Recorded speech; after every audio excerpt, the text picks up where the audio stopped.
What's he building in there? What the hell is he building in there? It had taken Enron 16 years to go from about 10 billion of assets to 65 billion of assets. And it took them 24 days to go bankrupt. What the hell is he building in there? This company collapsed so quickly and so entirely. I mean, it was into bankruptcy within a matter of weeks. It just immediately had all the makings of a gigantic scandal. He's hiding something from the rest of us. The fatal flaw at Enron, if there is one, you say it was pride. But then it was arrogance, intolerance, greed. So many of them were blinded by the money that they didn't see that they were sinking their own lifeboat. We have a right to know. It just got hungrier and hungrier. Sooner or later, they were doomed to go off that cliff at 90 miles an hour. It's astounding that they got away with it for so long. In reality, Enron was a house of cards. What we didn't know is that the house of cards had been built over a pool of gasoline. It all sort of became smoke and mirrors. Committee will come to order. This is a case of America's largest corporate bankruptcy. The question here is what happened, who was responsible for it happening, and what can we do to prevent this sort of thing from happening again? I think the Enron story is so fascinating because people perceive it as a story that's about numbers, that it's somehow about all these complicated transactions. But in reality, it's a story about people, and it's really a human tragedy.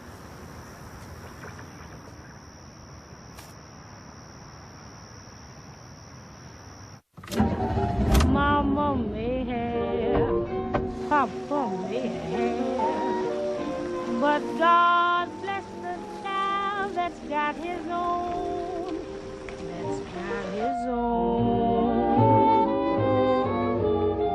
Yes, the strong gets more, while the weak ones fade. Empty pockets don't ever make the grade. Mama may have, Papa may have, but God bless the child that's got his own, that's got his own.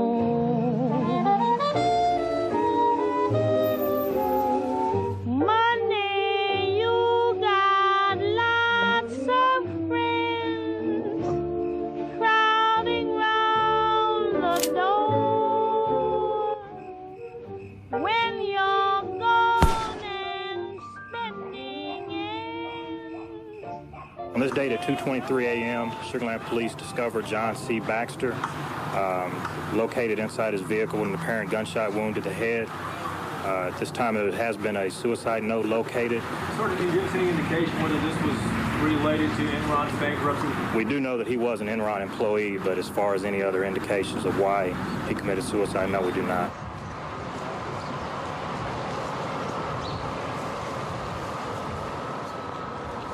Mr. Skilling, let me touch on something that's sort of sad, and that's, of course, the suicide of Cliff Baxter. And you mentioned he was your best friend in your opening statement. Before he died, did you have many conversations with him? Yes. And were any of them relative to Enron? Yes. There's no one that knew Cliff toward the end that didn't realize that he was heartbroken by what had happened. And Cliff came over to my house and he said, they're calling us child molesters. He says that will never wash off. But Mr. Skilling, you don't believe that. I don't believe what? You don't believe that the press and everybody calling Cliff Baxter or yourself or anybody on the board of directors denigrating or tainting you, you don't think it's accurate. It's what you're saying to us here today. I do not believe I did not do anything wrong that was not in the interest, and all the time that I worked for Enron Corporation, that was in the interest of the shareholders of the company. Ultimately, who was responsible for the downfall of Enron? Only a few years ago, Enron was the nation's 7th largest corporation, valued at almost $70 billion. Pundits praised the company as a new business model. This trading floor was manned by America's best and brightest, charting the futures of energy and power. And high above each with a private staircase, Ken Lay and Jeff Skilling had built their own plush staterooms. They were known as the smartest guys in the room, captains of a ship too powerful to ever go down. In the Titanic, the captain went down with the ship. In Enron, it looks to me like the captain first gave himself and some friends a bonus, then lowered himself and the top folks down in the lifeboat, and then hollered up and said, by the way, everything's going to be just fine. Like Skilling, Ken Lay said he hadn't done anything wrong. Word with you real quick, we're CNN. Really not this morning. Thank you. Beyond the financial issues, some suspected a political conspiracy. Enron had been the largest corporate contributor to the first presidential campaign of George W. Bush. This is not a political issue. It is a business issue. You know, Enron had made contributions to a lot of people around Washington, D.C. And if they came to this administration looking for help, they didn't find any. To say no help here is like I did not have political relations with that man, Mr. Lay. What about the fact that George W. Bush calls Ken Lay Kenny Boy? That's my nickname for my husband, which he overheard. So it wasn't original with the president? Certainly wasn't. According to published reports, your husband earned about $300 million in compensation and stocks from Enron over the last 4 years. What happened to all that money? It's gone. It's gone. There's nothing left. Fuck, Will. This is the shredded evidence that we got that came out of Enron.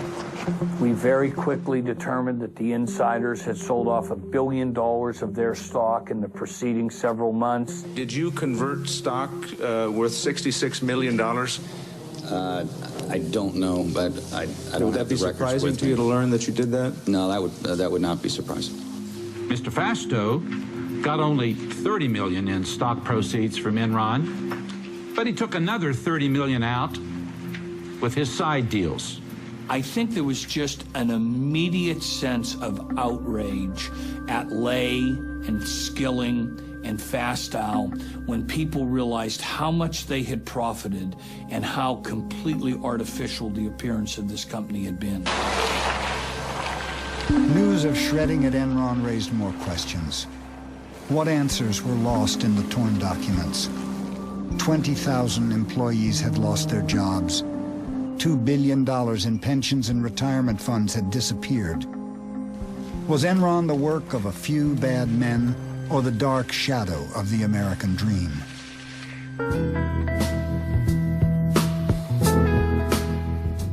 Lay comes to the story of Enron from very humble roots.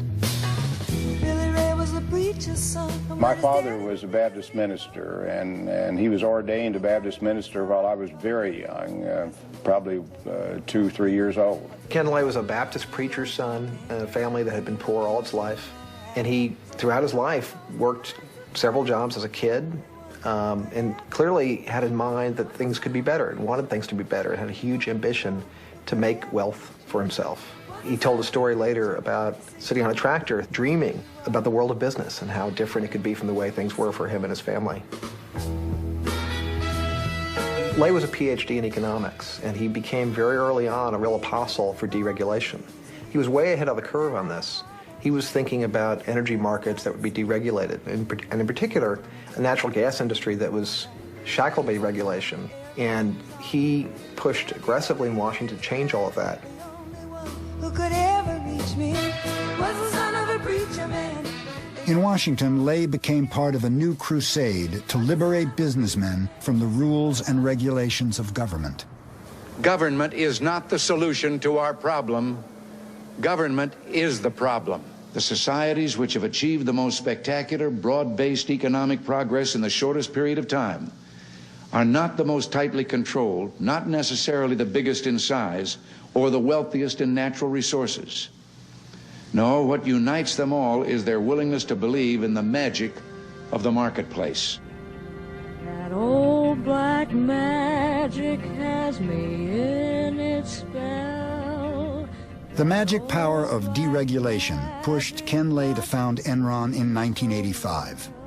Through a merger of vast networks of natural gas pipelines, Lay thought Enron would be poised to take advantage of the government's decision to let gas prices float with the currents of the market. Ken Lay had a view of deregulation from the standpoint of all the money that he thought could be made. Ken Lay wasn't alone. A couple of Texas oilmen shared his views on how to get government out of the energy business. I think they could sort of understand each other. It was, professional courtesy between a sidewinder and a timber rental snake. Lay was closer to the father, but while he was governor of Texas, George W. Bush was only too happy to make phone calls for Ken Lay. This absolutely has no precedent. This is by far and away the most important major relationship of a presidential family with a single corporation in American history. When Rich Kinder, one of Enron's executives, left the company, Lay arranged for a video Valentine. Rich, I've been asked to think of one thing I could say to you on your departure from Enron, and it'd be this. Don't leave Texas. Well, Rich, you have been fantastic to the Bush family. I don't think anybody did more than you did to support George. And of course, at this stage in my life, and Barbara's too, that's what really matters, your family and your friends. Early on, George Bush Sr. helped secure billions in government subsidies for Enron International. And he helped promote Lay as deregulation's ambassador at large.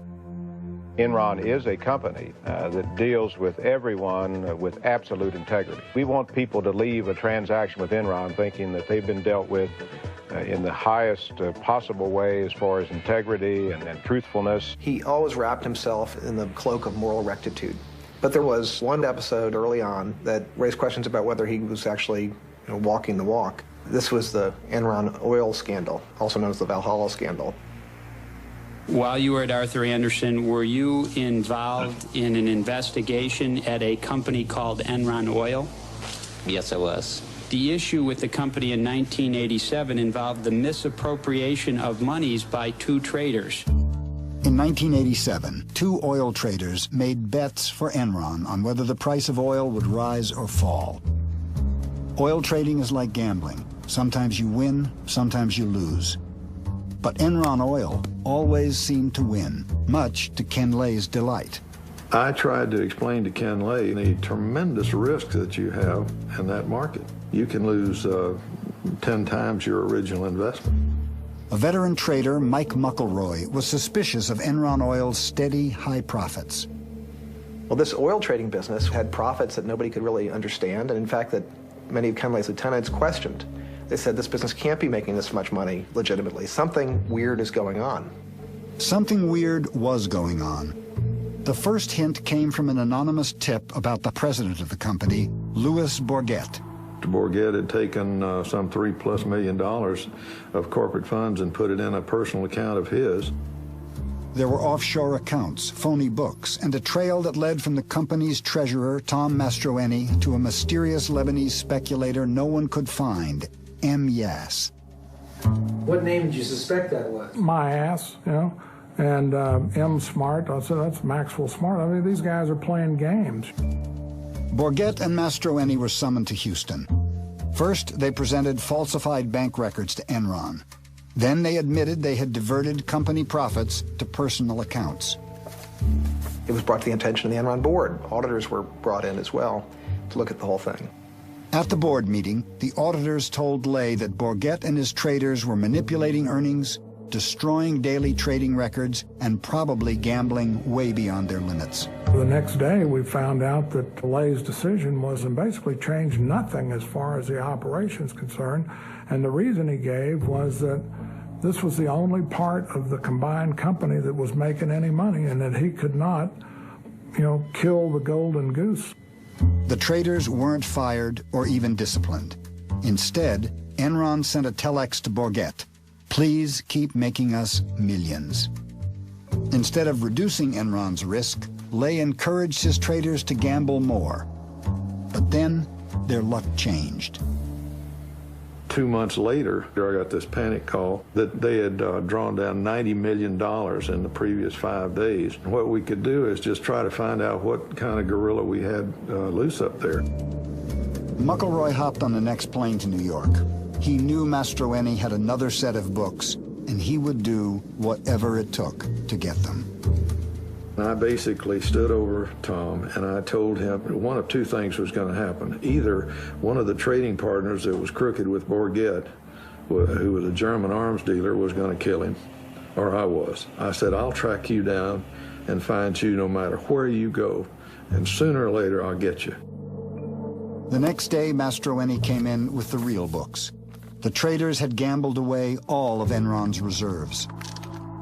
By acting fast, McElroy bluffed the market and managed to save the company. After Valhalla, Ken Lay maintained that he had been shocked that the traders had gambled so recklessly, but Ken Lay had known all along about the risks that were taken. He had seen the reports warning him about the traders' behavior. Since the fall of Enron, Ken Lay has said he can't be responsible for things he didn't know about. Sounds like what he said about Valhalla. Do you believe that he didn't know? I can answer only for one. I can answer for Valhalla, because Ken Lay did in fact know about this thing, because I had told him myself. The auditors adamantly told Mr. Ken Lay that the 2 rogue traders should be fired. Lay read the report and he read his budget and estimated how much the 2 rogue executives made, and if they were fired, what he could lose. My conclusion was that this guy is a guy who puts earnings before scruples rather than reacting to the dishonesty right in front of him. Mastroeni received a suspended sentence. Borgette was convicted of fraud and spent 1 year in jail. With his biggest moneymaker now behind bars, Ken Lay had a problem. Who could he find to make money for Enron? Every year, every day, every week, you have to come up with new ideas.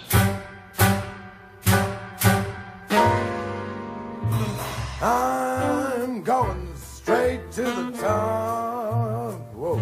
Ken Lay saw in Jeff Skilling the guy who had the answer to what the future of the natural gas business was supposed to be. Ken Lay is also a guy who considers himself a visionary, and he liked other people he thought of as visionaries. He liked people with big ideas, and Jeff Skilling was a person with the biggest ideas of all. Jeff Skilling's biggest single idea was to find a new way to deliver energy. Rather than be bound by the physical flow of the pipeline, Enron would become a kind of stock market for natural gas. It was a magical new idea. Transform energy into financial instruments that could be traded like stocks and bonds. So that was the one good idea. In 1992, using that good idea, we became the largest buyer and seller of natural gas in North America. Jeff was like the prophet. He came in and said, there's a whole new world out there. Forget about this pipeline stuff, you know, the stayed pipeline in the ground and gas in and gas out. We can recreate this entire industry. An attorney from Vinson & Elkins, Amanda Martin was one of the first executives hired by Jeff Skilling and became part of his inner circle. The excitement was palpable. You cannot imagine how proud we all were to be there. And then, of course, we had a leader who imbued us with a sense of confidence that if we were smart, anything could be accomplished. And then the bottom line, we began to make money. And that in and of itself was a reaffirmation that this could be big. Skilling saw the opportunity to build an industry new and to start a business from scratch, but he had one specific condition that had to be met before he'd join Enron, and it was that he'd be allowed to use a certain kind of accounting known as mark-to-market.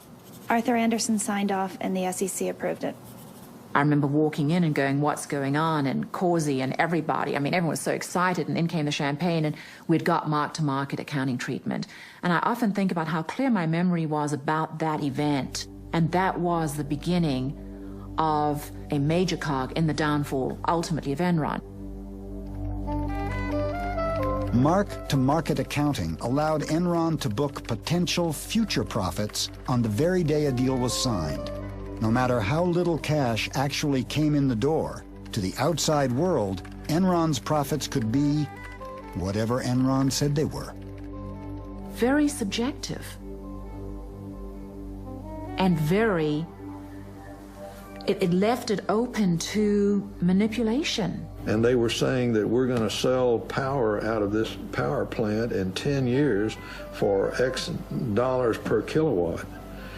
And there was no way anybody could prove that they could do it. Well, hey, good Rich, morning. how are you? Finally, Good to great, see you. Jeff. Yeah. Good Morning, to Rich. see Todd. Sit down. We've been working hard on this, and we've really pulled out all the stops. Look what we got. Origination. We did $20 million last year. We think we can do $120 million this year. Trading. We did $10 million last year. We think we can do 64 this year. This is the key. We're going to move from mark-to-market accounting to something I call HFV, hypothetical future value accounting. Whoa! If we do that, we can add a gazillion dollars to the bottom line. Whoa, Jeff! All right, that sounds fantastic. Oh, Jeff, thank you. That's just superb performance. And you're going to go far, my boy. Probably president of the company one day. You think so? I think. He really believed that the idea was everything, and that when you came up with an idea, you should be able to book the profits from that idea right away. Because otherwise, some lesser man was taking the profits from the idea that some greater man had come up with in the past. When Jeff Skilling applied to Harvard Business School, the professor asked him if he was smart. He replied, "I'm fucking smart." One of his favorite books was The Selfish Gene, about the ways human nature is steered by greed and competition in the service of passing on our genes. At Enron, Skilling wanted to set free the basic instincts of survival of the fittest. Jeff had a very Darwinian view of how the world worked. He was famous for saying once in Enron's early years that money was the only thing that motivated people. Skilling's notion of how the world should work really trickled down and affected everything about how Enron did business. He instituted a system known as the PRC, or Performance Review Committee. It required that people be graded from a 1 to a 5, and roughly 10% of people had to be a 5, and those people were supposed to be fired. Hence, this came to be known as rank and yank. I personally am convinced that the PRC process is the most important process that we conduct as a company. I've never heard of a company yet that would be successful terminating 15% of their people every year just to satisfy the fact that the other employees had to vote on them. And so when you're being evaluated by that group, you are getting direct communication from Ken and me about what the objectives of the company are and how you fit with those objectives. It was a brutal process. The ability for a 25-year-old to go in and to be reviewed and to be superior, and as a consequence, get a $5 million bonus. I don't think that's repeated in many places in corporate America. Our culture is a tough culture. It is a very, very aggressive culture. 8 million on new deals. At Enron, no one was more aggressive than the traders.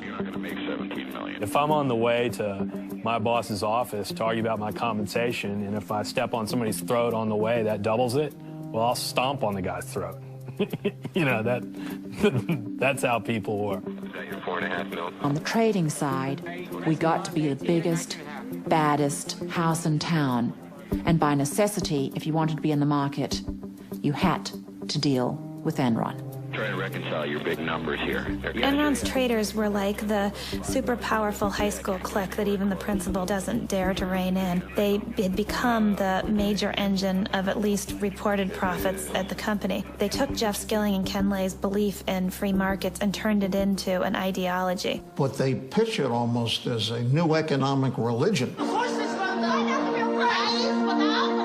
Enron Online will change the markets for many, many commodities. It is creating an open, transparent marketplace that replaces the dark, blind system that existed. It is real simple. You turn on your computer, and it's right there. That's our vision. We're trying to change the world.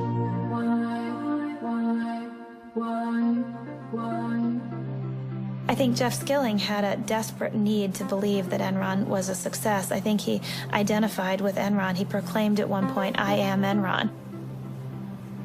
The other thing about people at Enron is a lot of them were former nerds, and including Jeff Skilling. He had been paunchy, he had big glasses, he losing his hair, and Jeff Skilling one day kind of woke up and decided to change himself. And he started working out, lost a lot of weight, but he really did remake himself through sheer will and force of personality. When Jeff got LASIK on his eyes, everybody at Enron got LASIK, so nobody was wearing glasses. I think Jeff Skilling is really a tragic figure in a classic sense of the word. He's a guy that people describe as incandescently brilliant, but he's also a guy who is radically different than he at times portrays himself. He's portrayed himself as somebody who has very tightly monitored risk. In reality, he's a gambler. He gambled away huge sums of money before he was 20 years old by making wild bets on the market. To Jeff Skilling, risk was glamorous. He was a huge risk taker. He actually talked about wanting to go on trips that were so perilous that someone could actually die.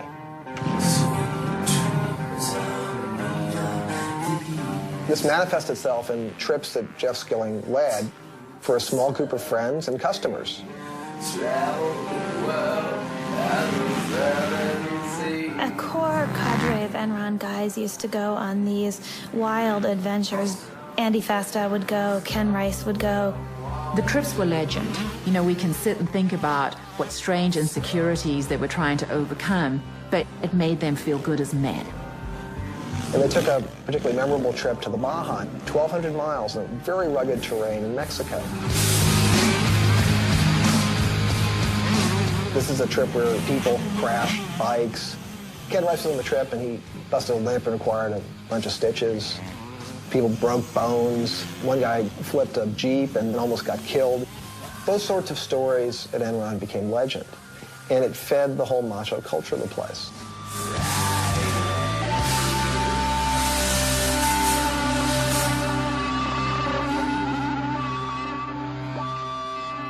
Jeff Skilling had a way of describing people that he liked. He said, I like guys with spikes. He liked somebody with something extreme about them.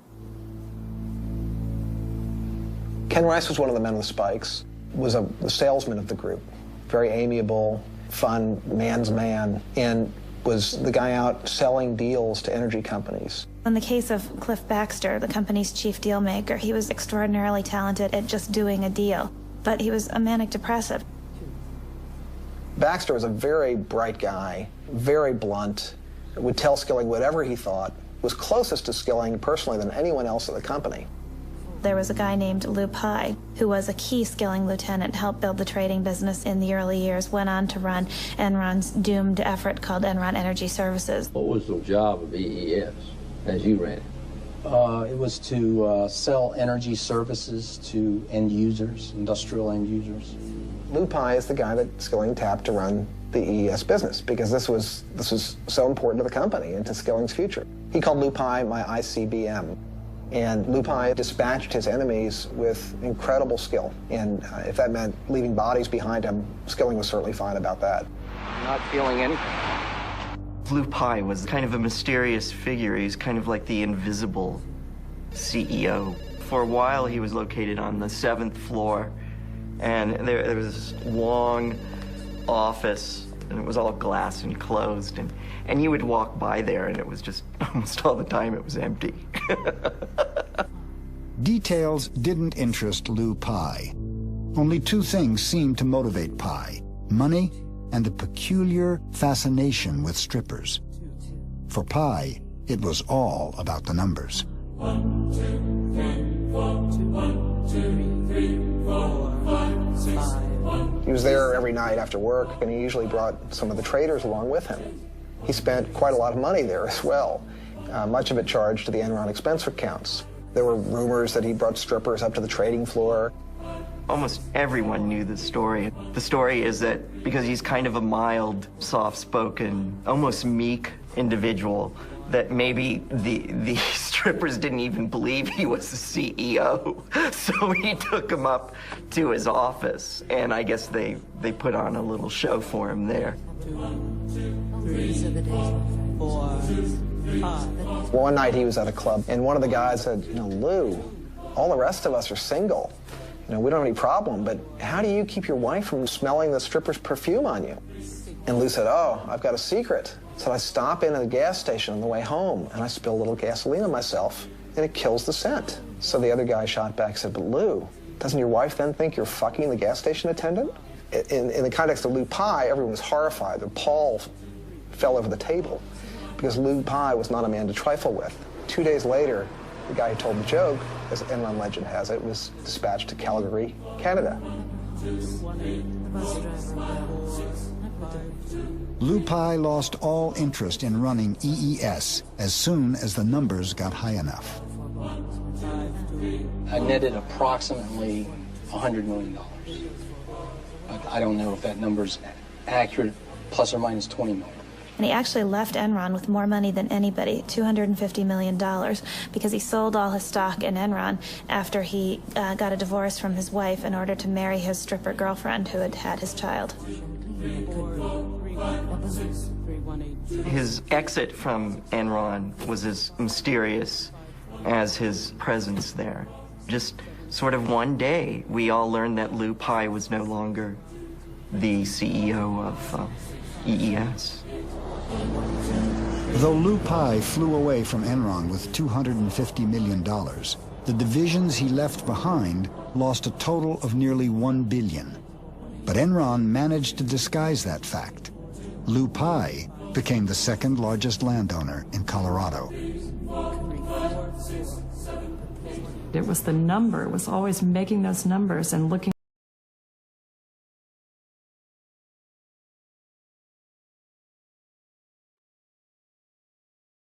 do to stay there. And Jeff understood those rules better than I think anyone else.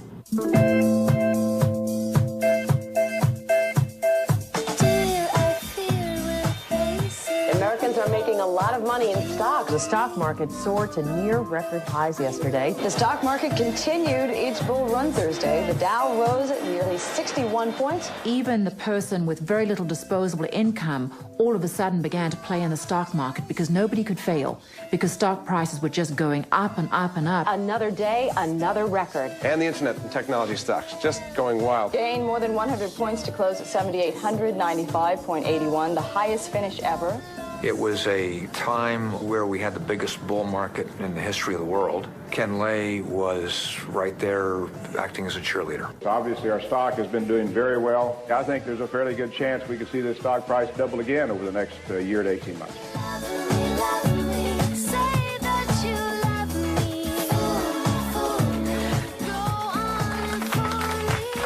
Enron mounted a campaign to capture the hearts and minds of stock analysts. The natural gas stocks include Enron. We're never satisfied, and I don't want us to ever be satisfied with the stock price. It should always be higher. Enron posted a 30% jump in second quarter profits as web-based trading boosted its wholesale energy business. The game was played on Wall Street in such an established way throughout the 1990s. As long as a company met or exceeded the analyst projections for quarterly earnings per share, the stock went higher. The game was called pump and dump. Top execs would push the stock price up and then cash in their multi-million-dollar options.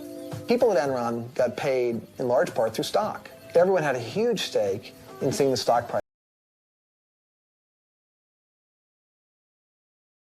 They were exceedingly conscious of that. Skilling was, and everyone else in the company was. They posted the stock price in the elevator. You were surrounded by the health of the company. What's the stock price doing? We were consumed by it. This company was fixated on its stock price and fixated on a massive public relations campaign to convince the investment community that they were new, different, innovative, almost heralding a new era of corporate enterprise. Come work for us. We encourage our people to do new things, try new things, experiment, step out. We begin by attracting the kind of people that are more comfortable in an environment of change. You know when you work for Enron, you're going to see the newest thinking. You're going to see the newest markets opening up.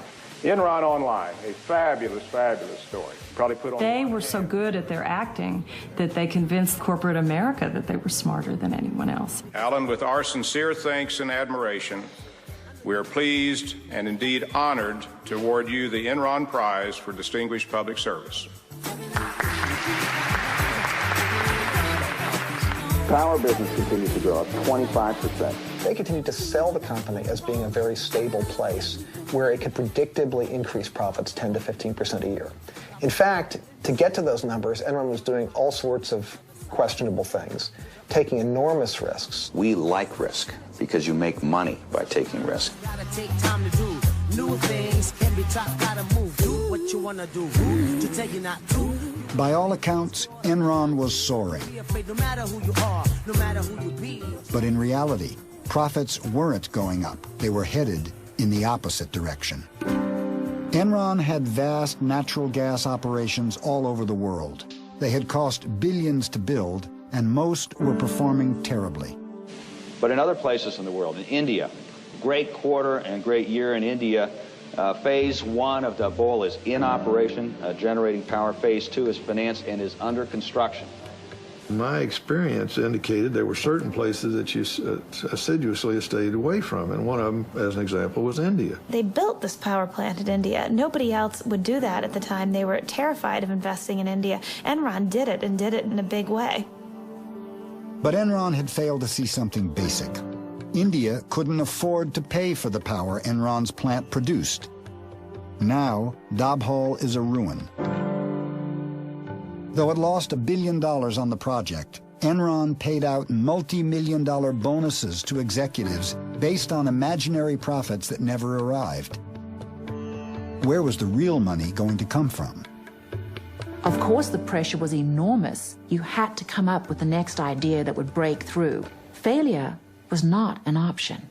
A flurry of buyouts in the corporate world. The biggest, Enron, announcing a buyout of Portland General. The merger with PGE put Enron in the electricity business, and Portland General's position on the West Coast gave Enron access to the newly deregulated market of California. The merger, we think, it uniquely positions us to ultimately become the largest marketer of electricity and natural gas at both the wholesale and retail level nationwide. What brought all this on was with deregulation. They said that we would not survive unless we joined forces. Enron, I'd never heard of them until they were going to buy us. They slid in here, and when they purchased PGE, all the PGE stock became Enron. Just went through, stamped every one of them. I looked around me, and all the guys that were buying all this Enron, they were doubling their money. And that whole time since then, I put the maximum I could into my 401 and savings. Portland General, again, good earnings and cash flow. It's what they call in Wall Street a trust me story. People that had been gas pipeline workers for decades kept all their money in the company because they thought it was as traditional and safe an investment as it had always been, and it wasn't anything close to that. Should we invest all of our 401k in Enron stock? Absolutely. Don't you guys agree?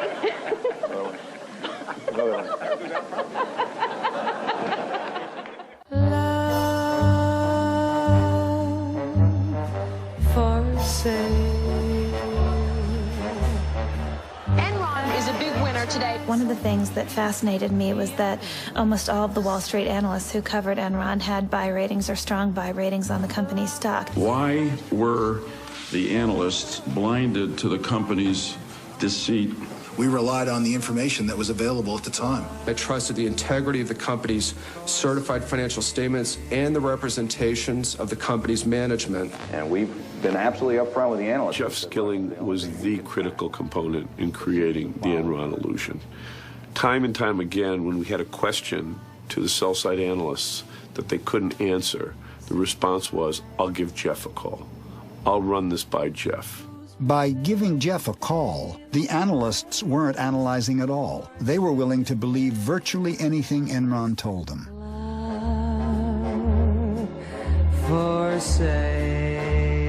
Most of the analysts right now have the target price on us from $100 to $115 a share. Any analyst who didn't buy the company line became an enemy of Enron.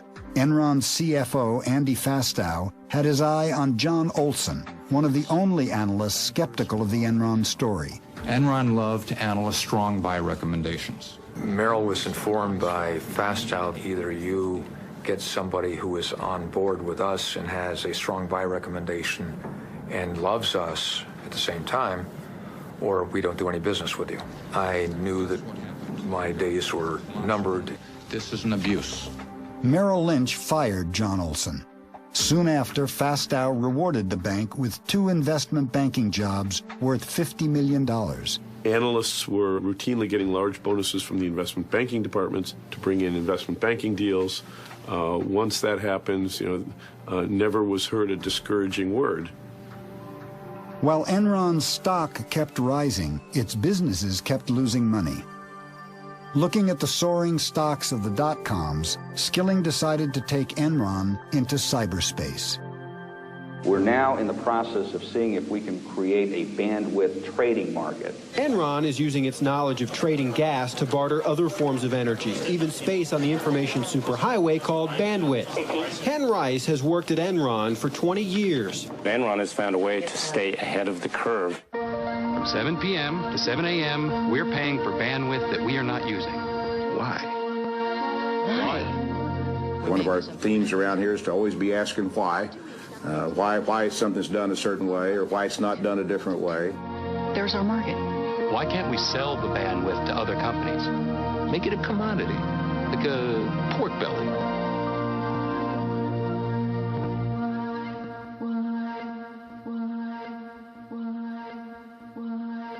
Just last week, Enron captivated Wall Street with its bold move into broadband, teaming up with Blockbuster to deliver movies on demand.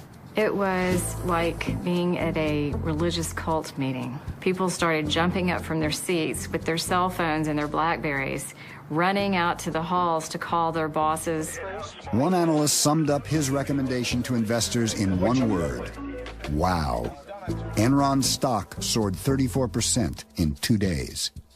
And you can tell from the response in the stock market that they like the strategy. It makes sense. They announced that they had developed the technology. It would be in test markets by the end of the year. And the technology works. The quality is great, and the customers like it, so we've made a lot of progress. The truth was that Enron was just struggling with the technology for video on demand. The technology didn't work, and the deal with Blockbuster soon collapsed. But with the magic of mark-to-market, Enron used future projections to book $53 million in earnings on a deal that didn't make a penny. By the end of the year 2000, Enron was running out of ways to make the broadband business look successful. They'd tried every trick in the bag to try to create the illusion of a business where there was none, and the people who were working there were getting increasingly desperate. The executives started selling their stock. By Enron's collapse, Ken Rice had sold $53 million. Ken Lay had sold $300 million. Cliff Baxter, $35 million. Jeff Skilling, $200 million. As the fraud is perpetuated, all the various lies and artifices begin to convince the ringmaster, if you will, himself, that it's this own bizarre reality. And in fact, the fraud is the reality. The perception is the reality. And as long as you can keep the perception going on, it really isn't a fraud. You spoke about bandwidth trading. What about weather options or futures? How is that market developing? Yeah, we have a market in weather. When Enron announced its latest plan to trade weather, people wondered whether it was good science or science fiction. Did the weather guys get punished here if the weather is wrong? I mean, they're predicting. Do you have any whip marks on your back there, Mike? Well, it's unfortunate. That's a good call. Jeff, as time went on, had a harder time admitting things were wrong. And I have to believe that, you know, when the lights went out at night, he knew what was coming.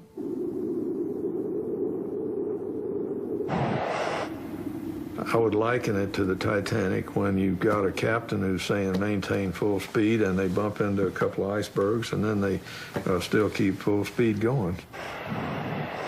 The captain of this ship, Enron, he ignored all the warning signs, and there were plenty of them.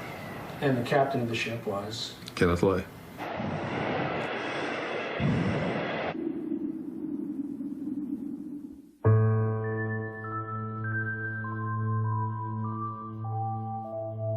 One of the bloodiest days in Wall Street history.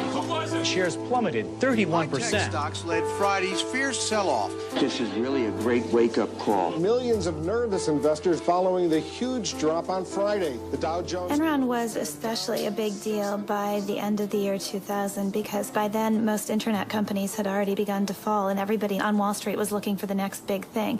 And here you had Enron, which appeared to be this shining star of a new economy company. Its stock price went up 90% in the year 2000 and had gone up over 50% the year before that. It was an it stock on Wall Street, one of those companies that can seemingly do no wrong. We were the poster child for the new economy. We had this culture that had a lot of focus on reminding us how good we were. And as that culture emerged, then we get to Fortune magazine telling us we were the most innovative corporation in America. Then we really began to feel good about ourselves. Well, you all did it again. Enron was just recently chosen again for the 6th year in a row in the most admired company survey by Fortune magazine as the most innovative company in America. Well deserved. Well deserved. The sales pitch still sounded good, but one investor saw something in Enron's numbers that the stock analysts had missed.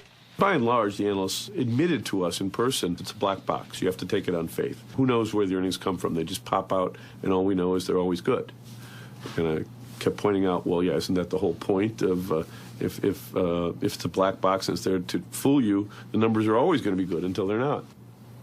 I'm not a beat reporter, so I would have had no reason to look at Enron, but Jim Chanos mentioned to me that I should take a closer look at Enron's financial statements, and it wasn't clear from Enron's financial statements that there was fraud here, but what was clear is that something didn't add up. In March 2001, Bethany McLean, a reporter with Fortune magazine, first raised questions about Enron's financial condition. She asked a simple question in the article that no one could seem to answer. How exactly does Enron make its money? You got very upset at her, didn't you? I very specifically remember the telephone conversation that I had with the Fortune reporter. She called up and started asking some very, very specific questions about accounting treatment on things. I am not an accountant, and I could not answer them. He became really, really agitated. He said that people who raised questions like this were just trying to throw rocks at the company, and that I was not ethical because I hadn't done enough homework. And if I had done enough homework, I would understand how off-base my questions were. Mr. Skilling, it appears as if you were trying to bully someone who was asking very basic questions about Enron. I said to her, I have got 6 minutes left before I have to be in a meeting, and I can't get into the details, and I'm not an accountant.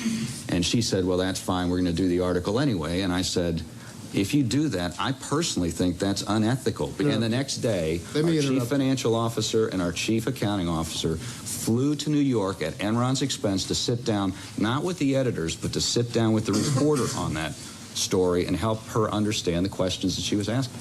And the next day, we sat in this small, dark, windowless conference room for about 3 hours going through the various aspects of the company's business. And I'll never forget this. When the interview was over, the other two executives packed up their things and had left the room. And Andy Fastow turned around and looked at my editor and me and said, I don't care what you write about the company, just don't make me look bad. And Fastow had good reasons for not wanting to look bad.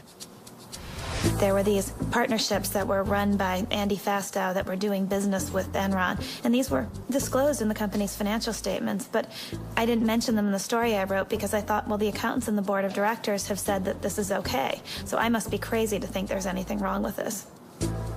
The story I ran was actually pretty meek. The title was, Is Enron Overpriced?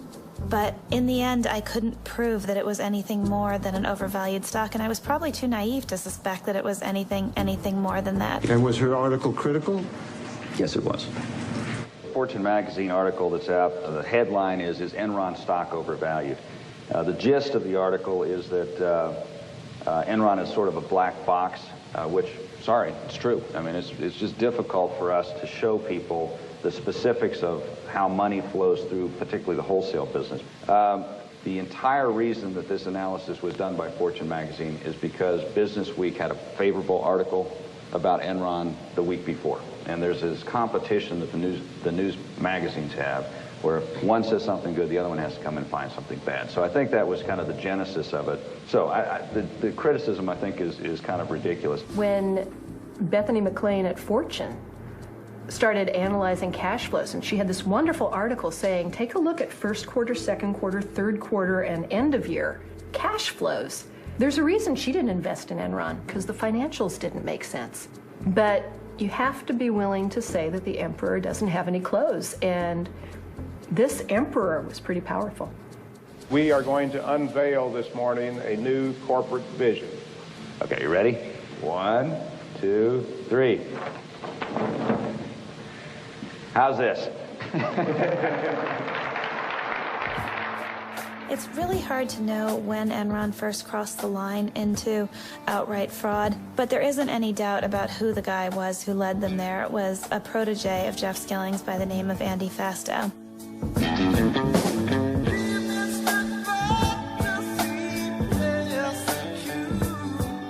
Andy Fastow was Enron's chief financial officer. His job was to cover up the fact that Enron was becoming a financial fantasy land. Enron essentially was losing money on a cash basis year after year, and yet it was reporting profits. So it was defying the laws of financial gravity, and the way it was doing it was with something called structured finance. And the maestro of all that at Enron was Andy Fastow.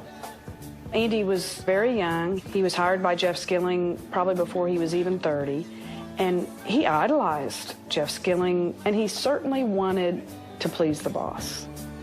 To please the boss, Fastow had to figure out a way to keep the stock price up by hiding the fact that Enron was $30 billion in debt. People pressured by the need to keep the stock price up begin to cheat a little bit, but then the next quarter comes along and you have to cheat a little more to do the new cheating to make up for the old cheating. And before long, you've created a momentum that now you can't stop. Fastow created hundreds of special companies to perform a magic trick, prop up Enron's stock by making its debt disappear. To outside investors, it looked like cash was coming in the door. In fact, Enron was just stashing its debt in Fastow's companies where investors couldn't see it. It was black magic. It really was. You were pulling some rabbits out of a hat.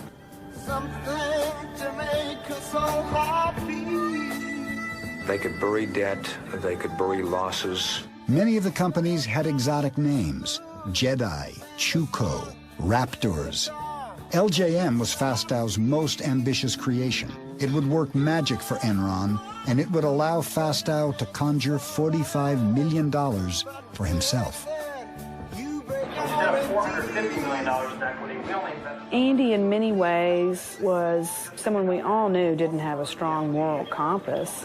It's almost like Jeff Skilling said, okay, we're hitting some troubled times. Let's set up Andy so we can fill the earnings holes when we need to, knowing that Andy would probably skim a little bit off each transaction for himself. There's a body heat kind of angle to this, you know, where Skilling is Kathleen Turner and Andy is William Hurt.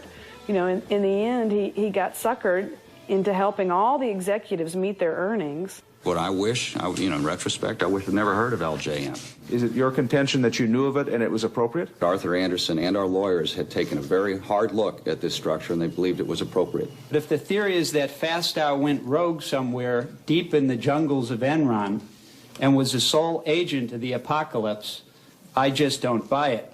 Skilling, Lay, and the Enron board had signed off on Fastow's LJM funds.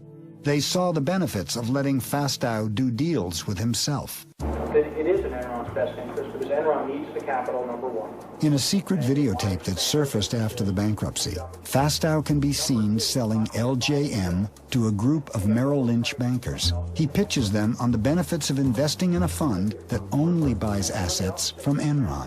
Remember, I'm not selling the assets to myself.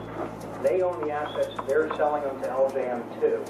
Fastow knew what kind of deal he was offering as Enron's CFO. He could guarantee profits for LJM.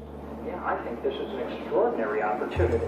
He has a sort of Cheshire cat grin on his face as he talks about all the ways that the fund is going to profit, and he talks about the informational advantages that he's going to have in his dual role as Enron's CFO and as the head of these funds.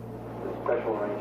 There is never any question that I would be on both sides of the transaction. I will always be on the LJM side of the transaction. He was general partner of LJM while at the same time being CFO of Enron. Now, that's a whole nother ball of wax when you want to talk about that conflict of interest, because no human being should be put in a situation where every single transaction, they decide whether they're looking after Enron's best interests or their limited partners, because this LJM partnership existed solely to do business with Enron. As you would expect, Andy, as Chief Financial Officer of Enron, is heavily banked, so to speak. And as a result, there are 5 or 6 of the name brand banks who have stepped up and said they'll commit to this. Commit they did, and why not? Fastow was letting them gamble with Enron's chips. Fastow was using Enron stock as collateral for a lot of these things. They were betting their own company on the transactions. With a prospect of returns that would exceed 2,000%, 96 individual bankers invested in LJM, and America's major banks put up as much as $25 million each. It's sort of a who's who of Wall Street. JP Morgan Chase, CS First Boston, Citibank, Merrill Lynch, Deutsche Bank. These are some of the premier investment banks in the world. It's hard for us to poke holes in this business then. It's just amazing how skilled Enron and Andy Fastow were at working Wall Street, playing on Wall Street's greed in order to get money out of them. To quote Lenin, they were the investment bankers' useful idiots. As disturbing as Enron's own misconduct is the growing evidence that leading U.S. financial institutions not only took part in Enron's deceptive practices, but at times designed, advanced, and profited from them. The Enron fraud is the story of synergistic corruption. There are supposed to be checks and balances in the system. The lawyers are supposed to say no. The accountants are supposed to say no. The bankers are supposed to say no, but no one who was supposed to say no said no. They all took their share of the money from the fraud and put it in their pockets. Enron paid its advisors well. In 2001, the accounting firm Arthur Andersen received $1 million a week. Enron's law firm, Vinson & Elkins, did nearly as well. Everyone had their hand out at the table. They were all being paid, and as long as Enron continued, they received their fees. They were a part of the process. So it's hard now to say, oh, we didn't know anything. Had we known then what we know now about Enron's practices, we would not have engaged in these transactions with Enron. The facts that we now have come to light about Enron, however, were not known at the time. I believe that the Citigroup professionals involved with these transactions acted in good faith. I'd like you here to look at one Citi email, Exhibit 333I. The email trail here is all too lurid. Oh, for instance, one email I remember where the banker writes, Enron loves these deals. They produce cash, but they don't have to show the debt on the balance sheet. Now, a high school student can figure out that the banks were all knowing participants in this wrongdoing. Merrill Lynch assisted Enron in cooking its books by pretending to purchase an existing Enron asset when it was really engaged in a loan. The accounting sham involved the sale of an interest in 3 Nigerian barges. Nigeria is a long way from Manhattan, yet for some reason toward the end of the fourth quarter in 1999, Merrill Lynch suddenly decided to buy 3 Nigerian power barges from Enron. Nigerian power barges have nothing to do with Merrill Lynch's business. It was a blatantly illegal transaction. It was just taking the barges, getting them off Enron's books, having Merrill Lynch, if you will, warehouse them for 5 months, and then buying them back. Mr. Martin, you've testified here today that there was no guarantee, and you said that under oath. Here's a document saying that the head of your whole division here was going to confirm that understanding. Over the year 2001, Skilling became increasingly despondent. He'd always been a moody guy, but people who knew him said he became just increasingly volatile. He'd show up for work unshaven, looking blurry-eyed. And I think it was the battle of holding these two totally disjointed thoughts in his mind at the same time. One is Enron, a superstar company, and the other of feeling like it was all crumbling away. The first cracks in Skilling's public image appeared in a conference call with analysts in April 2001. And then Jeff Skilling took questions. And about midway through the session, there was a questioner who was sort of aggressively wondering out loud why it was that Enron, as a financial services company, in effect, could not release a balance sheet with its earnings statement like most financial institutions do. You're the only financial institution that can't produce a balance sheet or a cash flow statement with their earnings. Well, thank you very much. We appreciate it. Appreciate it. Asshole. And then quite audibly you could hear Skilling say, asshole. And then he said, asshole. As I understand, you call him an asshole. And this just caused unbelievable amounts of consternation all across Wall Street because people thought a Fortune 500 CEO losing it like this, publicly calling an investor an asshole. If I could go back and redo things, I would not now have used the term that I used. Mark Palmer, Enron's chief PR guy, even ran a note up to Skilling telling him to apologize, and he just took the piece of paper and tucked it under the pile of papers on his desk. And afterwards, Enron's traders, who had erupted in cheers when Skilling called this guy an asshole, made him a sign. There was a play off Enron's motto, Ask Why, and the sign said, Ask Why, asshole. My personal feeling was that Jeff looked at the numbers, and he knew that we were in a massive hole. It was the only time, but I saw him truly, truly worried about keeping the stock price up. And he just kept saying to me, I don't know what hell I'm going to do. The broadband business was in complete meltdown. And there were all sorts of other problems that Jeff Skilling, as the company's chief operating officer, was wrestling with. In the middle of all of this, Ken Lay walks into Jeff Skilling's office holding up fabric swatches for the new G5 $45 million corporate jet he wanted to buy. And he said to Jeff, asked a very important question, which of these cabin configurations do you like best, Jeff? While Ken Lay was stressing over the corporate jet, EES was headed for a crash landing. Facing $500 million in losses, Lou Pye's top lieutenant, Tom White, wondered how EES could show a profit by the end of the quarter. One of the things that was always a strange occurrence at Enron was for weeks before a quarterly report, we would be under the impression that we weren't going to make our numbers. But then somehow miraculously, we always made the numbers and then some.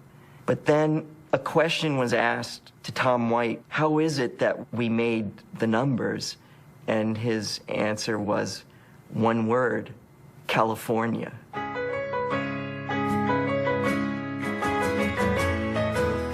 California, here we come. The first clues to Enron's new strategy hit California with a jolt.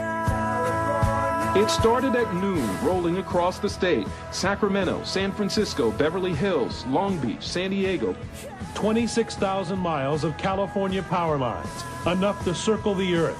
But for the second day in a row, not enough electricity for America's largest state and the world's sixth largest economy. The first thing we heard about this energy crisis is, well, our lights are going to go off in the middle of winter when we're using half the electricity we normally use during the summer. The Bay Area got hit by not one, but two rolling blackouts today. We only need 28,000 to 30,000 megawatts in December. We have an installed capacity in California at the time of 45,000 megawatts. Plenty of power to meet our electric demand. Of course, we had blackouts in December. The people who control California's power grid say once again they're worried about having to black out the northern half of the state. When the rolling blackouts started in California, there was definitely a lot of excitement in the air. It was something new. It was something that hadn't been encountered before. It was, how is this event going to affect the price of power? Controlled rotating outages are being implemented. I knew that there was illegality going on. I could feel it, I could smell it, I could sense it, and there was no other explanation. Because the numbers just didn't add up. We had enough power in California. It was never about lack of supply. When I ran for governor in 1998, not one human being asked me about electricity. This thing kind of came out of the woods as far as I was concerned, and I was trying in the early days to learn what was happening, how we could fix the problem. California was selected by Enron as the prime place to experiment with this new concept of deregulated electricity. Reducing electricity costs is only one benefit from choice and competition.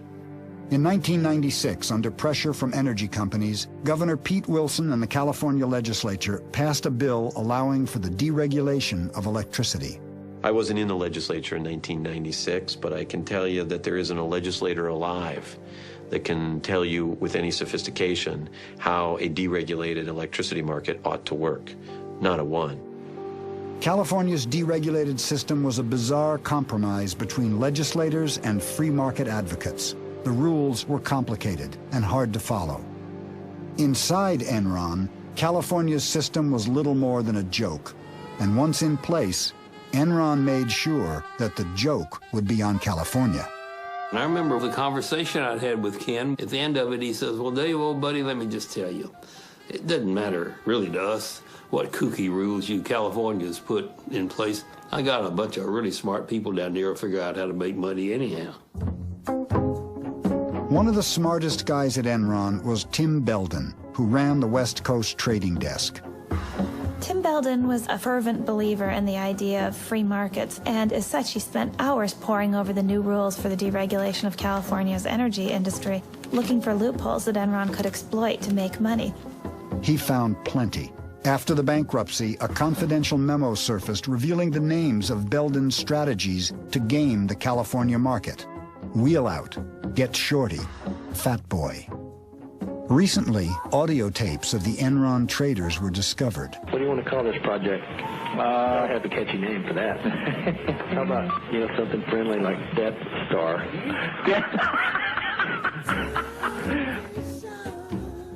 The tapes revealed Enron's contempt for any values except one, making money. Hey, John, it's Tim. The regulatory is all in a big concern about is we're wheeling power out of California. He just steals money from California to the tune of $1 million. Can you rephrase that? Okay. He arbitrages the California market to the tune of $1 million or $2 a day.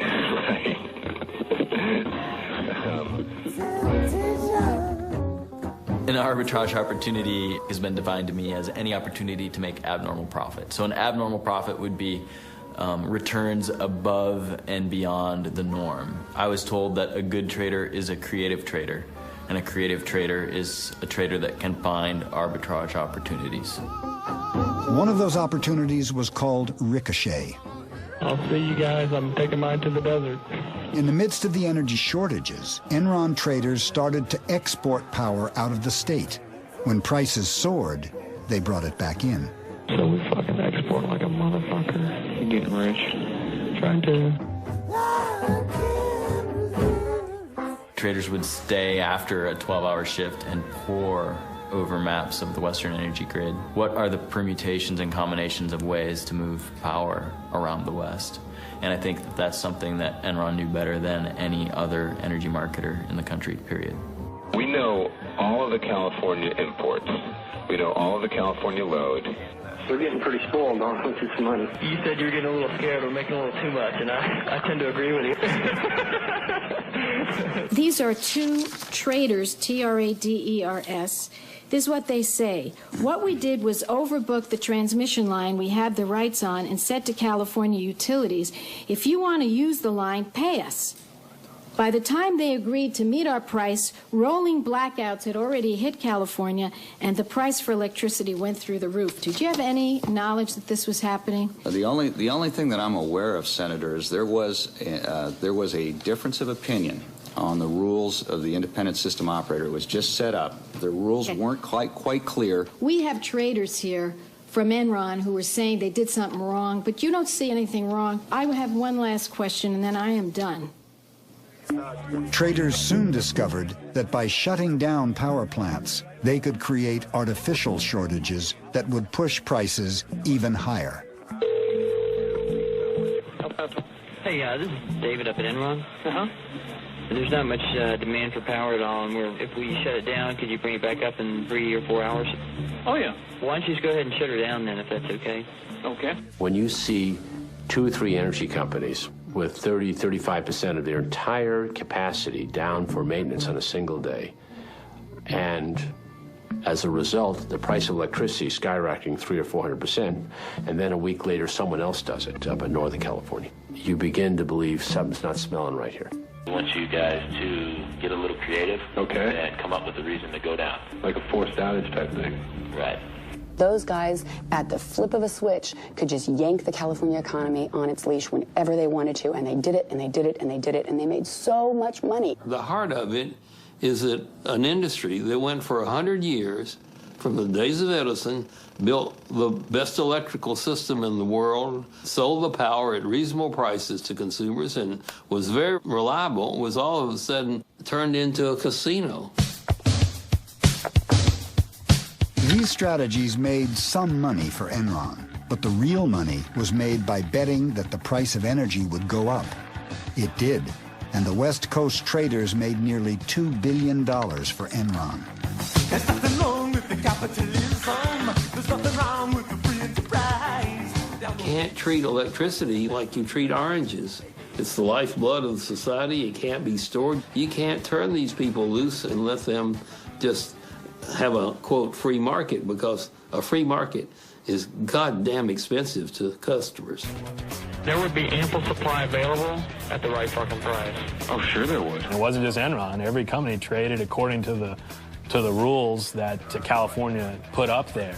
And we're the future of Enron. And we're fucking making $500 million for Enron. Can you believe that? Yeah. We'll definitely retire by we're 30. We're talking about a commodity that normally trades in the $35 to $45 range. High prices are when it gets in the 50s. Or $1,000. Prices aren't going to stay at $1,000 forever. It weeds out the weak people in the market. Get rid of them, and you know what? The people who are strong stick around. The Enron traders never seem to step back and say, wait, is what we're doing ethical? Is it in our best long-term interests? Does it help us if we totally rape California? Does that advance our goals of nationwide deregulation? Instead, they sought out every loophole they could in order to profit from California's misery. Temperatures in California are hitting higher than 100 degrees, fueling wildfires and fears that California's strained power grid could once again near collapse. What's happening? There's a fire under the core line. It's derated from 45 to 2100. Burn, baby, burn. That's a beautiful thing. I was never comfortable on the trading floor at Enron. And if I had questions, I didn't ask them because I didn't want to know the answer. I didn't want confirmed what I suspected might be true. That what I was doing was, in fact, unseemly, or was at least unethical, if not worse. Why did the traders do what they did? Was it their multi-million-dollar bonuses? Or had Enron found a way to exploit the darker side of human behavior? In the early 60s, Stanley Milgram tried to figure out what characteristics there were of evil people. Was there an evil strain, or could normal people do really bad things? And so he set up this experiment. In the experiment, he had an actor playing an experimental subject and a real experimental subject.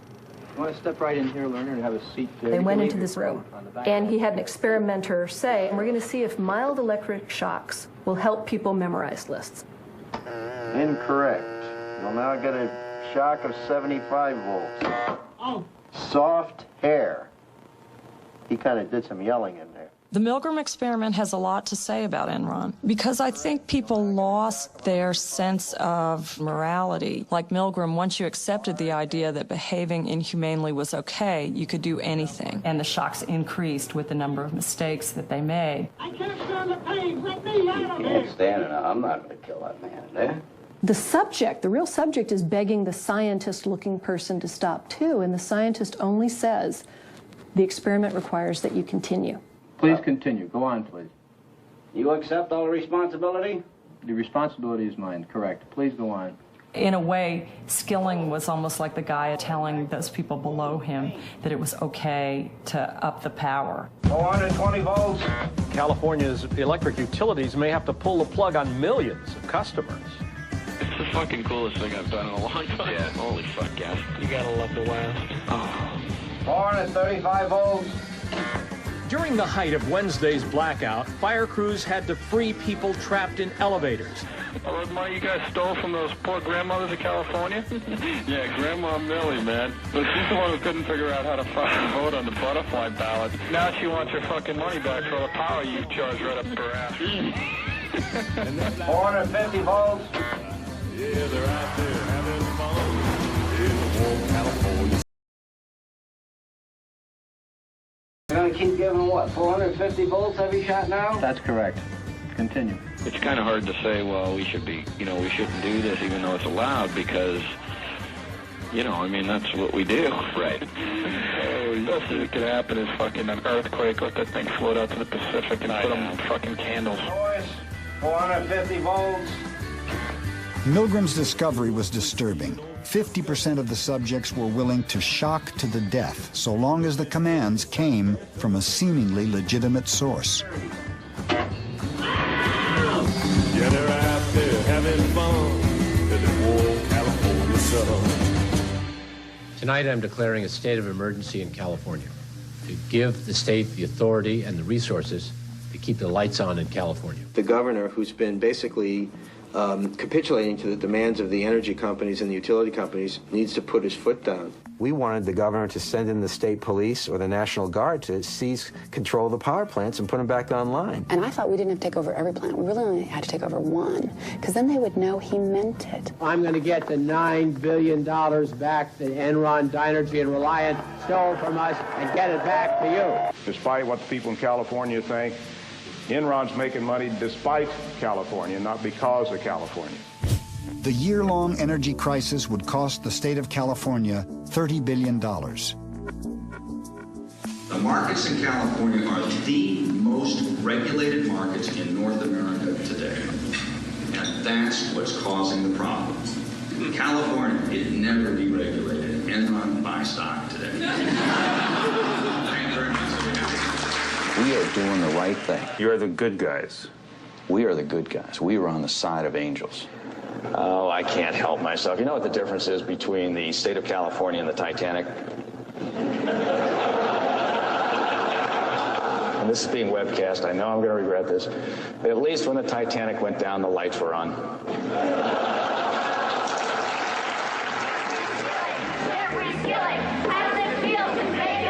A top executive at one of America's biggest power companies received a raucous welcome in San Francisco tonight. Protesters heckled Enron CEO Jeffrey Skilling outside and inside during his appearance at the Commonwealth Club. One of the protesters even brought a blueberry pie and delivered it herself. $132 million is what he made. We have a 50% hike in utility rates. Consumers in California are angry, and they should be. And if we had anything to do with this, then we are the stupidest people in the world. I work for an organization. Every day people call saying they can't pay their electricity bill. Millions of dollars off in California. When the tidal wave of public anger started to grow, Ken Lay flew out here and convened a meeting of friends, and I guess he had a little more foresight than we did. He invited Arnold Schwarzenegger, brought them together at the Peninsula Hotel, and had a lunch meeting. The notes from that meeting really still have never surfaced, but we know that Ken Lay's pitch was, we've got to stay the course with deregulation, and the market will correct itself and everything will turn out fine.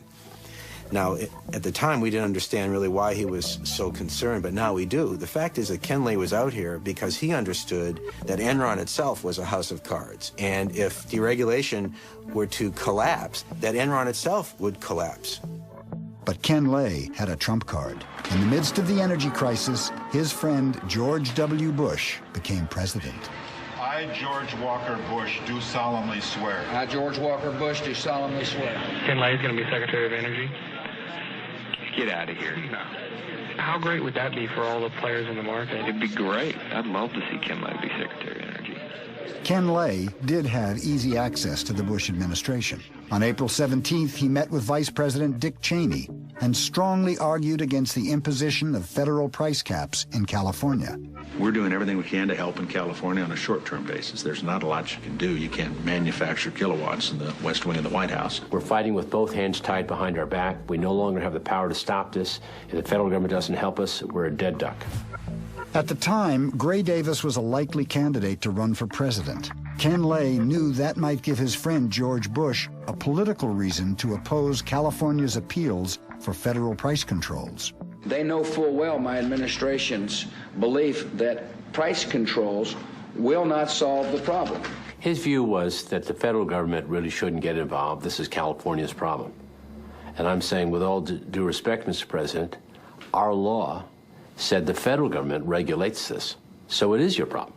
And you make appointments to the Federal Energy Regulatory Commission. So we had a polite but spirited discussion on that. And he says, I just can't be of help to you on that. As I said from the very beginning of my administration, we'll work to help California in any way we can. And the best way we can is to be good citizens. FERC, the federal agency which regulates energy in America, refused to intervene. What was FERC doing, and why was it not taking action? The chairman of FERC was Pat Wood, the man Ken Lay had personally recommended for the job. It was easy for FERC to do Enron's bidding because all they had to do was do nothing, which they did very well. Federal regulators are being pressured to act by the now Democratic-controlled Senate, where hearings... A Democratic Senate forced FERC to impose regional price caps. That ended the energy crisis, but not the political one. Did Ken Lay and George Bush have a political agenda to blame the energy crisis on Gray Davis? Hello? It's one of those only in California stories. The state's unpopular governor, Gray Davis, beset by an ailing economy and a $38 billion budget deficit, faces possible recall. And rumored as a possible replacement for Davis, movie star Arnold Schwarzenegger. The Terminator? We'll see whether he's back or not. Gray Davis has terminated opportunities, and now it's time we terminate Gray Davis.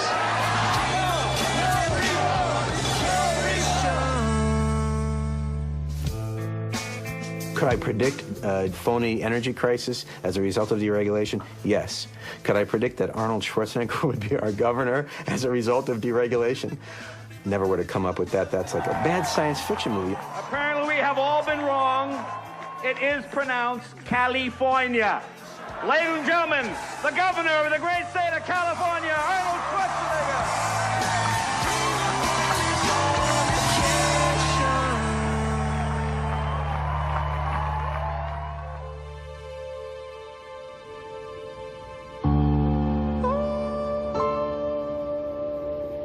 We could just hear rumbles all the way up and down Main Street here and all throughout the city that things were very difficult at Enron. One guy who a year before had come to me and said, I'm working for Enron, I was very excited, but within a year was waking up every night with nightmares. I've got no life left, and I feel like I'm being consumed by this company. As doubts began to surface about the company and the erratic behavior of its CEO, Enron's stock began to fall. I remember one of the most poignant meetings I'd ever had with Jeff. I had left Enron, and I had come over to talk about whether or not I would return to Enron. I said, Jeff, you've got a real problem. The traders, they will cut your throat if they think it will get them to the trough sooner. Jeff was silent. And he looked out the window, and he looked back at me and he said, yeah, Amanda, you're most likely right. By the end, the traders ran Enron. You know, the inmates had taken over the asylum. All through the summer, the stock continued to decline. There was a buzz that a major announcement was going to take place, but we all thought that Ken Lay was leaving Enron and that he had been asked by the Bush administration to join his administration. But that wasn't the case at all. It was Jeff Skilling announcing that he was stepping down as a CEO, and that took everyone by surprise. No one could believe that. CEOs generally don't just resign out of the blue without a well-orchestrated PR campaign beforehand to pave the way so there's no disruption, there's no questions, there's no front-page stories, which of course is exactly what happened. It was at that point that I knew the architect of the disaster knows that it's crumbling and the rat is leaving the sinking ship. 2 days later, I met with him and Ken Lay, as I had informed the company that I was going to downgrade the stock on Skilling's resignation. I asked Jeff Skilling, are there any more shoes to drop? Have we seen the worst of it? And I was concerned about the energy crisis that was occurring in California. Well, Skilling convinced me that it was for personal reasons. I left his meeting feeling sort of emotional because of the concern that he seemed to be showing about the relationship he had with his family. He appeared to be distraught. And I remember saying to an investor, if he's not telling the truth, then it's a good thing he quit his day job because he needs to go to Hollywood. I left Enron on August 14, 2001 for personal reasons. Mr. Skilling, a massive earthquake struck Enron right after your departure.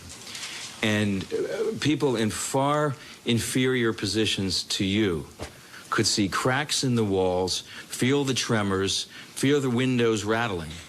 And you want us to believe that you sat there in your office and had no clue that this place was about to collapse. On the day I left, on August 14th, 2001, I believe the company was in strong financial condition. I think he was smart enough, and he didn't even have to be that smart. He had seen documents that I think predicted the future. I think he was smart enough to think, I can get out now, and this company isn't going to collapse for a year, maybe a year and a half, so I won't get the blame. It was working fine when I left, guys. After Skilling resigned, Enron's chairman, Ken Lay, took over as CEO.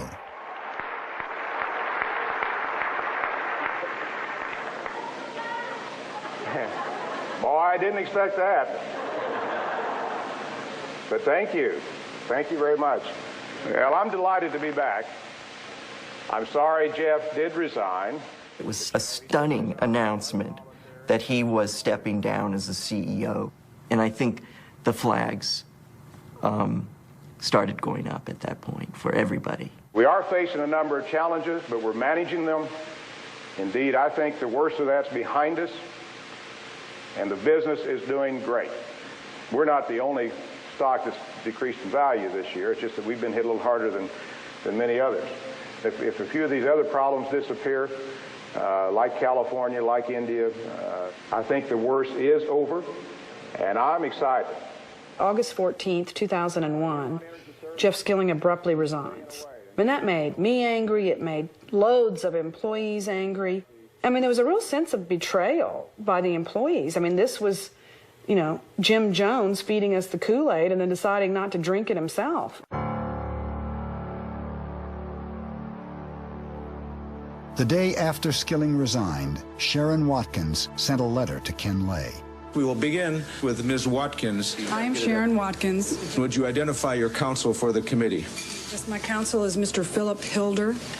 When you hear the story for the first time, it's unbelievable. What Sharon was telling me was more than accounting irregularities as such. I mean, it was a massive fraud of enormous proportions. In mid to late June of 2001, upon the resignation of Cliff Baxter, I went to work directly for Mr. Fastow. It has evolved to the corporate crime of the century. I was highly alarmed by the information I was receiving. What Sharon Watkins discovered began the unraveling of Fastow's complex partnerships. Andy put me in charge of this asset listing, and there were about a dozen assets that had been hedged with one of Andy's entities, the Raptors. And so I was working with a spreadsheet, and you know, the math just didn't add up. It didn't make sense to me. I mean, accounting doesn't get that creative. You know, I couldn't believe that Arthur Andersen had signed off on it. I couldn't believe that so many people were going along. Behind Fastow's partnerships were enormous guarantees of Enron's stock. Fastow had gambled Enron's future on the hope that its stock would never fall. My first reaction was that I should warn Ken Lay. The day after Skilling left, I sent this one-page anonymous letter. But within a week, I was meeting with Ken Lay. I'd identified myself in the hopes of really making my point that Enron needed to address this situation. I mean, companies rarely get away with cooking the books, but when they do survive, it's when they come clean, not when they're exposed from the outside. Ms. Watkins, I went... Ms. Watkins did not talk to me, Senator. Well, Ms. Watkins said Clifford Baxter told her that he met with you repeatedly to express his concern. Cliff and Andy they didn't like each other. They had a very strained personal relationship, and Cliff's issue had nothing to do with the appropriateness or inappropriateness of the transaction. I'd mentioned Cliff Baxter in these memos. And I remember I made the comment to him, well, you're one of the good guys. You know, you were one of the people fighting against this, and it'd be all right. And he said, oh, I don't think it's going to be all right for any of us involved in this. When I started working on the book with Sharon, I was interested in writing about a whistleblower. People don't really appreciate what she did and the bravery that it took in that company. Andy Fastow would not have put his hands in the Enron candy jar without an explicit or implicit approval to do so by Mr. Skilling. I can't for the life of me see what basis she would have for suggesting that I would know some of that. I mean, how would she know that? And I don't see that it's at all inconsistent that there would be some things I don't know if some people purposely kept me from knowing some things. I felt like I was one lone voice within Enron saying, look, we've committed horrible fraud. And of course, all hell broke loose. Within 6 short weeks, Enron was spinning out of control. Probably in more normal circumstances, I would have had a few more words to say about September the 11th. Just like America's under attack by terrorism, I think we're under attack. And of course, now we've got the SEC inquiry, informal inquiry. The SEC launched an investigation when the Wall Street Journal published articles revealing Fastow's murky deals. Enron announced massive financial restatements. Investors began to worry that billions in mark-to-market profits were really losses. As you can, of course, see, the underlying fundamentals of our businesses are very strong. Indeed, the strongest they've ever been. But regrettably, that's not what Wall Street is focusing on, and I doubt that's what you're focusing on. This inquiry will take a lot of time on the part of our accountants and lawyers and others, but it will finally put these issues to rest.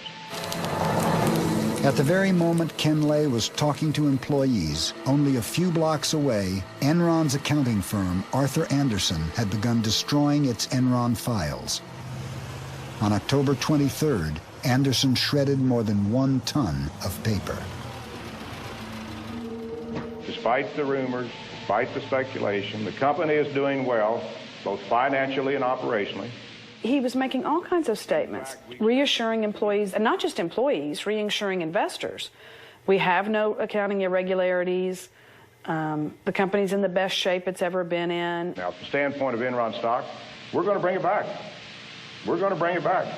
All right, we're down to questions. And I've got a few up here. I would like to know if you are on crack. If so, that would explain a lot. If not, you may want to start because it's going to be a long time before we trust you again. It certainly wasn't clear to anyone at Enron, much less anyone outside of Enron. It wasn't really clear what was going on or what was going to happen. I know there's a lot of speculation about Andy's involvement. I and the board are also sure that Andy has operated in the most ethical and appropriate manner possible. The next day, Andy Fastow was fired when the Enron board discovered that he had made more than $45 million from his LJN partnerships. Question, Mr. Fastow, is how could you believe that your actions were in any way consistent with your fiduciary duties to Enron and its shareholders or with common sense notions of corporate ethics and propriety? How do you answer, sir? Mr. Chairman, on the advice of my counsel, I respectfully decline to answer the questions based on the protection afforded me under the United States Constitution. in many ways, I think he was set up as the fall guy. All of the Enron executives were saying, there's your man, Andy Fastow, he's the crook. You know, he's the one that stole from Enron, stole from LJM, he's the one that cooked the books, go after him. I've thought about this and thought about this, and it couldn't have just been a few executives at Enron that made this happen. If you think of the banks involved, Chase, Morgan, Citibank, the billions in loans, Arthur Anderson. What about Vincent and Elkins, the lawyers that represented us? There had to have been complicity across the board because it was all too easy. All too easy.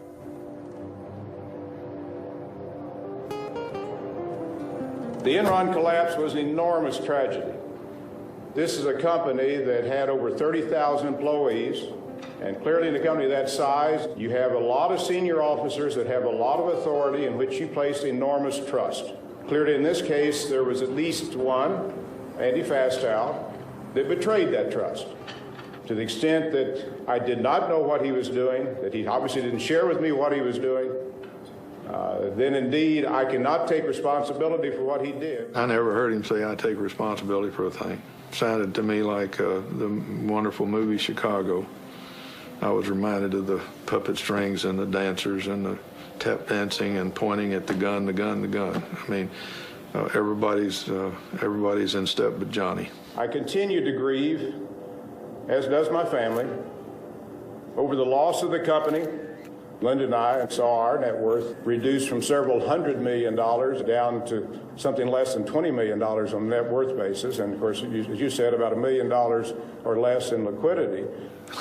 I don't know whether I'd be rather be shot as a crook or as an idiot. I believe the only venue for me is the ride of broken dreams. Oh, you mean the Enron ride?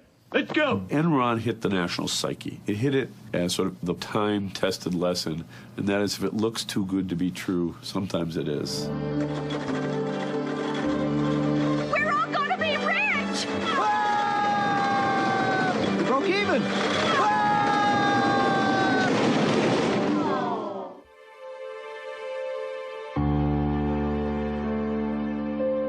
It is my belief that Enron's failure was due to a classic run on the bank. Don't look now, but there's something funny going on over there at the bank, George. I've never really seen one, but that's got all the earmarks of being a run.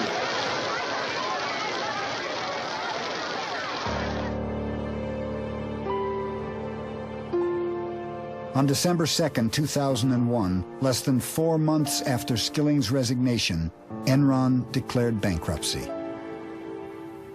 I remember it was just a strange kind of a surreal day. We learned around 9:30 about the bankruptcy and that we were all being let go. We all felt like we were on the Titanic and the last lifeboats had long gone and we were just now on the sinking ship. We had 30 minutes to leave the building, and at that point, it was no longer like being on the Titanic. It was kind of like being on the Lusitania. The torpedo had hit, and there's 20 minutes to get out. There was a lot of disbelief. Very few of the rank and file people ever dreamed that Enron would actually go bankrupt.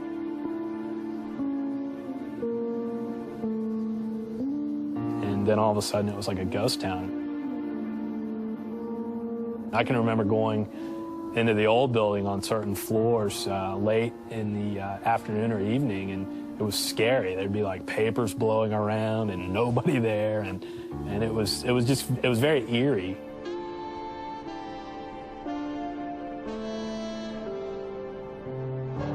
Mr. Skilling, your opening statement was extremely compassionate to the employees. And I want to show you a tape, and I believe we have it ready to go. Listen to this. Should we invest all of our 401k in Enron stock? Absolutely. Don't you guys agree? Why is it that you had begun unloading your stock pretty heavily before that date, and yet led the employee.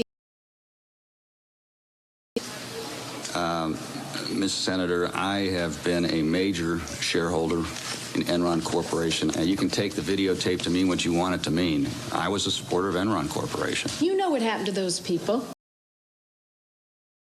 Terrible about what happened to the employees. Well, at one time, things were really rosy for us, and we all had some really nice-looking 401ks and pensions, but it peaked, and then it just started going down and went lower and lower and lower. The peak, I had about $348,000, and I sold it all for $1,200 was what I got for it when it was done. While Enron's stock was plummeting, the retirement accounts of Enron's rank-and-file workers were frozen. We were frozen out of our accounts. It was right about $32, I believe. And over that time, from when it was frozen to when it opened up, I think it went down to 9. And we could not access it. And what came out later that was so bad was the fact that Ken Lay and Skilling and all the top people were moving their money then. But we couldn't. The insiders had sold off $1 billion of their stock. Compare that to the lineman who worked for a state-owned utility company for most of his life, put away money each month, and what's he have to show at the end of the day for his years of hard and decent labor? He gets a big goose egg. And Pi is out in Hawaii somewhere with $350 million in the bank. That's wrong.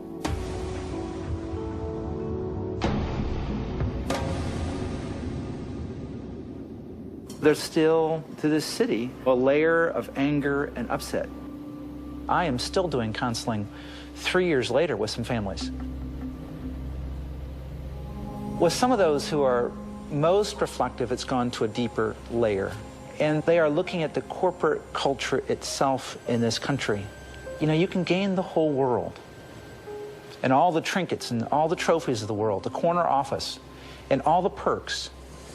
And you really can lose your soul in the midst of this. On January 25, 2002, 7 weeks after the Enron bankruptcy, Cliff Baxter committed suicide.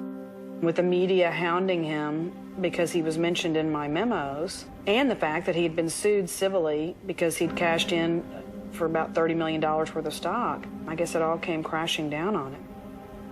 I think Cliff's suicide note tells it all. You know, where there was once great pride, now there is none. It's very hard for me to talk about Cliff. We were very close for many years. And he was a wonderful, wonderful man. But a lot of who Cliff was tied up in how he had succeeded at Enron. It is hard to look at your life's work and say, it's failed. But you have to take a long, cold look at yourself and say, who was I? Who did I become? And realize that you may have seen your shadow. Andy Fastow pled guilty to conspiracy to commit wire fraud. He agreed to forfeit $23 million in assets. His sentence was reduced to 10 years in exchange for testifying against other Enron executives. Why Enron? Why not WorldCom or Tyco or Global Crossings? Ultimately, in Enron, the fatal flaw was the sense that brains and wiliness could outthink the way that the system eventually will work. In 2004, Jeff Skilling was indicted for insider trading and conspiracy to defraud investors. Pleading innocent, he paid his attorneys a retainer of $23 million to defend him. Enron should not be viewed as an aberration, something that can't happen anywhere else, because it's all about the rationalization that you're not doing anything wrong. We've involved Arthur Andersen, we've involved the lawyers, the bankers know what we're doing. There's a sense, the diffusion of responsibility. Everyone was on the bandwagon, and it can happen again. Enron's accounting firm, Arthur Andersen, was convicted of obstructing justice. With its reputation for honesty destroyed, America's oldest accounting firm fell along with Enron, and 29,000 people lost their jobs. Enron shareholders are suing Enron and its banks for $20 billion. Ken Lay was also indicted for conspiracy to commit fraud. His attorney maintains that no one has been hurt more by the Enron bankruptcy than Ken Lay. Nice of all they could show up this morning. With today's arrest of Ken Lay, the top echelon at Enron has now been called to account for their crimes. Mr. Lay, you have anything to say, sir? Live later, Dale. Looking at Enron is like looking at the flip side of so much possibility, because like most things that end terribly, it didn't start out that way. It started with a lot of people who thought they were changing the world, and over time they became victims of their own hubris, victims of their own greed, and so it's like taking so much promise and possibility and looking at it in a mirror and seeing the flip side reflected back at you.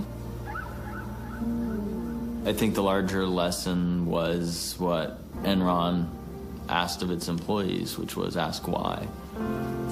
And, you know, I didn't ask myself why enough. I didn't ask managers why enough. I didn't ask my colleagues why enough.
Narrow my eyes like a coin slot, baby, let her ring, let her ring.